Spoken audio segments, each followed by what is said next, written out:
Հնարավոր աղետների, փլուզումների եւ հրդեհների ժամանակ առաջին բանը, որ անում է բնակչությունը, փրկար ջոկատներին հեռաձայնելն է։ Այսօր էլ Գյումրիում արտակարգ իրավիճակների նախարարության փրկար վարչությունը որոշակի ահազանգեր ստացել է, բայց փրկարար ջոկատների մեծ մասը աշխատում են աղետի գոտում, Տավուշում։ Փրկարար վարչությունում աշխատում է Հերթապա Մուրադյանը, ով հեռախոսով վերջին թարմ լուրերն է գրանցում Տավուշի մարզի սողանքային գոտուց։ Պարոն փոխգնդապետ, դիսպեչեր Մուրադյանն է ձեզ հետ խոսում։ Մենք այստեղ կատարեցինք որոնական փրկարարական աշխատանքներ տեղամաս առաջինում Երևանի փրկարարական ջոկատի միասին համատեղ աշխատանքներ, որի ընթացքում համատեղ ուժերով մնացած ջոկատները միասին հայտնաբերվեց Շիրակի մարզից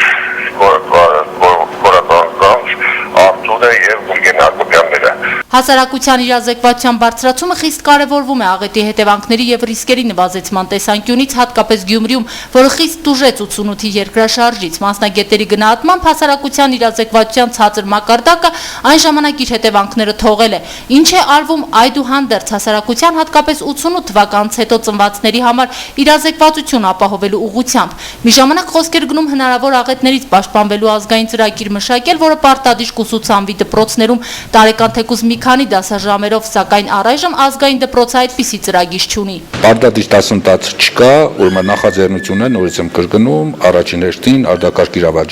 իրավիճակների վարչության, Կարմիր եւ Շիրակի մարզպետարաններն էր։ Աշակերտների իրազեկվածության բարձրացման ապահովումը իրականացնում են հասարակական կազմակերպությունները։ Ծրագիր իրականացվել է որոշ դպրոցներում սեյսմիկ պաշտպանության ազգային ծառայության հյուսային բաժանմունքի կողմից, ինչպես նաև արտակարգ իրավիճակների մարզային վարչությունն է իրականացրել։ Գյումրու թիվ 29 դպրոցում, ուր մենք այսօր նկարահանումներ կատարեցինք, երեխաները լավ էին սերտել, ինչպես պաշտպանվել երկրաշարժից։ Այս մասին նրանց բացատրել էր աշխարհագրության ուսուցչուհին։ Երկրաշարժի ժամանակ պետք է, երբ որ չենք հասցնել շենքից դուրս գալ, ապա մենք պետք է սեղանի տակ մտնենք։ Երբ տանից դուրս եք եկել, պետք է անպայման շենքից 50 մետր հեռավորության վրա գտնվեք։ Կարող հիմնական բادرի արանքներում, կարելի է կանգնել դռան արանքներում,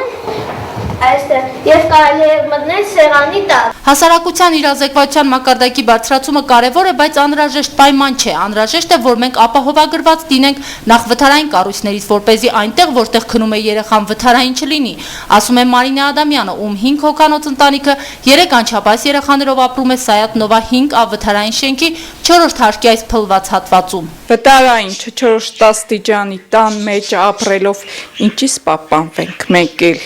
Եթե նման բաներնի, այդ բան ոչ ուսուցիչի ասած է, երեխեն կհիշե, ոչ ծնողի։ Երեխաների համար ծնողներն ընտրել են տան ամենաանվտանգ անկյունը, սակայն բնակարանը վթարային է ու բնակիչների հավաստման պարբերաբար փլուզումներ են լինում։ Հնարավոր աղետներից պաշտպանվելու ռիսկերի նվազեցման ամենաառաջին քայլը ըստ Մարինե Ադամյանի նախ այն է, որ լուծեն վթարային կառույցների խնդիրը։